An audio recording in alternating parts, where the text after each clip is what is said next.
Ajak seluruh keluarga menyiapkan generasi emas. Dan mudah-mudahan hasilnya baik. Mohon doanya. Sama-sama menyandang status sebagai ibu rumah tangga, kedua istri cawapres ini dengan kompak dan setia menemani sang suami, Gibran Rakabuming dan Muhaimin Iskandar, pada setiap agenda-agenda politik, bahkan sampai kegiatan kampanye. Akan tetapi, Rustini, istri Caimin, bisa saja punya gagasan dan pengetahuan lebih terkait pergerakan politik dan birokrasi dalam perjalanan karir sang suami.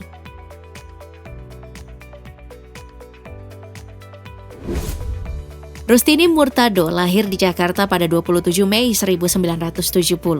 Memulai perjalanan kasih di tahun 1995 dan saat ini tengah memasuki usia 29 tahun pernikahan. Dan dari pernikahan tersebut, mereka dianugerahi 3 orang putri yang bernama Mega Safira, Rahma Arifa, dan si bungsu Egalita Azahra. Alih-alih menjadi wanita karir, sosoknya melakoni perannya sebagai ibu rumah tangga. Namun peran ini tentu tidak membatasi dirinya. Rustini kerap kali menjadi sorotan saat mendampingi sang suami ketika bertugas. Rustini sering terlihat mendampingi aktivitas sang suami, bahkan saat Caimin masih bertugas di Dewan Perwakilan Rakyat, serta Ketua Umum PKB. Rustini juga setia memberi dukungan di belakang bersama tim pemenangan Anies Imin saat menghadiri debat pemilu 2024. Tak sekadar mendampingi dan menemani, rupanya ia seorang partner diskusi juga bagi Caimin.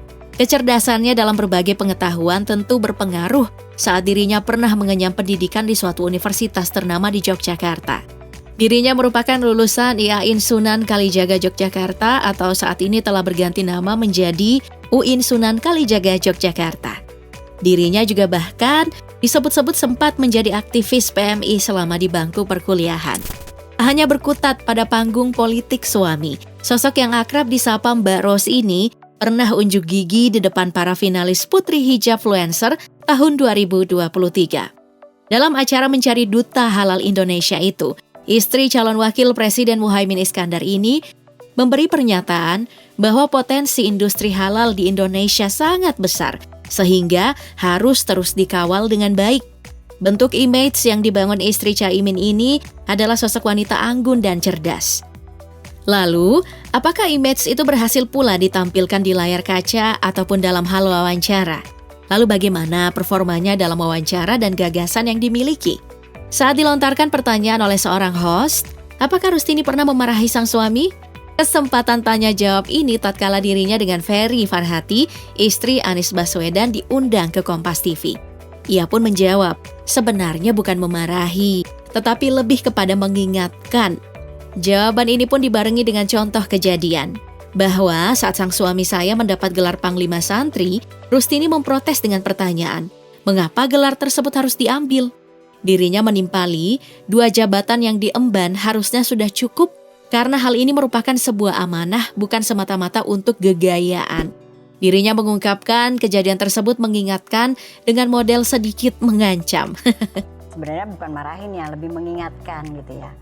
Seperti Nah, baru-baru ini Rustini Murtado ikut mengomentari pemberhentian Kiai Haji Marzuki Mustamar oleh pengurus besar Nahdlatul Ulama PWNU. Dari informasi yang beredar, Kiai Marzuki menolak mengikuti arahan petinggi PBNU untuk memberikan dukungan pada salah satu pasangan Capres-Cawapres. Hal ini pun menimbulkan konflik internal di antara petinggi NU. Komentar dari istri Caimin ini menyebutkan bahwa Kiai Haji Marzuki adalah orang yang baik, orang yang berdedikasi tinggi. Menurutnya, sikap pemberhentian ini yang bersangkutan tidak akan merasa rugi, bahkan para anggota dan pengurus besar Nahdlatul Ulama yang merasa rugi. Statusnya sebagai istri tentu ikut andil dalam visi misi yang ditawarkan oleh pasangan nomor urut 1, Anies dan Caimin. Dirinya sempat mengunjungi wilayah di Jawa Timur. Dari hasil kunjungan tersebut, ada semangat perubahan yang disampaikan Mas Anies dan Gus Muhaimin khususnya di Jawa Timur. Ia menilai ada respek dan kepedulian dari para ibu dan wanita di Jawa Timur terkait dengan program yang ditawarkan oleh pasangan nomor urut 1, termasuk program yang berpihak pada perempuan, ibu hamil, dan pada seluruh keluarga yang ada di Indonesia. Nah, latar belakang yang berbeda dari seorang istri Gibran Rakabuming, Selvi Ananda. Selvi Ananda lahir pada 9 Januari 1989. anak bungsu dari pasangan Didit Supriyadi dan Sri Partini.